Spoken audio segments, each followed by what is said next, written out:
Spirit of the game versus laws of cricket, ये दोनों चीज आपस में एक दूसरे से हमेशा भिड़ते रहते हैं। कभी आपका मैनकेडिंग का केस हो जाए या कुछ और। आज फिर से श्रीलंका वर्सेस बांग्लादेश के इस केस में एंजेलो मैथ्यूज का विकेट इसी बैटल के हवाले चढ़ गया and he got out of 0 runs 0 balls. क्या हुआ कि जैसे ही वो पिच पे आए, सदीरा का विकेट गिरा। उसके बाद जब वो पिच पे आए तो आने में कुछ टाइम लगा उनको, प्लस जब वो बैटिंग करने क्रीज पे आए तो उनका हेलमेट जो वो पहनने की कोशिश कर रहे थे वो टूट गया। तो इसके कारण क्या हुआ, जो रूल्स है एमसीसी का रूल्स प्लस प्लेइंग कंडीशन का रूल्स है कि आपको 2 मिनट के अंदर बैटिंग नेक्स्ट बॉल फेस करने के लिए, जो नया बैट्समैन आता है आउट होने के बाद, उसको फेस करने के लिए रेडी हो जाना है एंड बॉल फेस कर लेना है।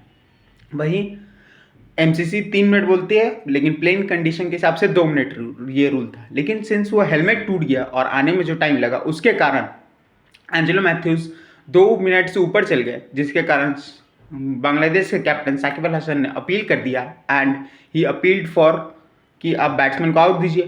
तब अंपायर्स को लेटर ऑफ द लॉ के कारण, सिंस वो रूल्स फॉलो करने आया है, तो उसके कारण एंजेलो मैथ्यूज को आउट देना पड़ गया एंड ही वॉज आउट। तो अब यहाँ गलती किसकी? एंजेलो मैथ्यूज की कि वो लेट आए या आराम से आ रहे थे, because he is a batsman, उनको रूल पता, तो वो आ रहे सही टाइम पे। लेकिन वो हेलमेट टूटना एक कंट्रोवर्शियल डिसीजन ये अपील पे लेके आ जाता है कि आपको स्पिरिट पे ज़्यादा ध्यान देना है कि वो जो लॉ कहता है उसी पे एकदम सबसे ज़्यादा फोकस करना है। लेकिन यहाँ पे तो सबको लग रहा होगा कि हमें स्पिरिट पे ज़्यादा फोकस करना चाहिए, क्योंकि एंजेलो मैथ्यूज यहाँ, उनका तो वैसा कोई गलती नहीं था, हेलमेट टूट गया तो वो अपील।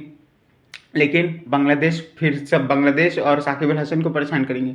लेकिन बांग्लादेश की तरफ से अगर आप देखें तो यहाँ पे एक रूल है कि आपको एक स्पेसिफिक टाइम में 50 ओवर अपने कंप्लीट करने हैं। अगर वो नहीं होता है तो लास्ट में एक और फील्डर अंदर आएगा, तो जिसके कारण बांग्लादेश को दिक्कत होगा। तो अब उनके पर्सपेक्टिव से देखें तो अगर आप ये 1-2 मिनट और ले लेंगे तो ये मेरे पॉइंट से कटेगा, क्योंकि रूल के हिसाब से तो आपका सिर्फ 2 ही मिनट इस फेज को दिया जाता है, तो वो 2 मिनट आप में ऐड नहीं होंगे, लेकिन उसके अलावा तो मेरे में ऐड हो जाएंगे। तो अब बचा कि स्पिरिट, क्या उन्हें अपील करना चाहिए नहीं करना चाहिए? आपका क्या ख्याल है? क्या बांग्लादेश ने सही किया नहीं किया?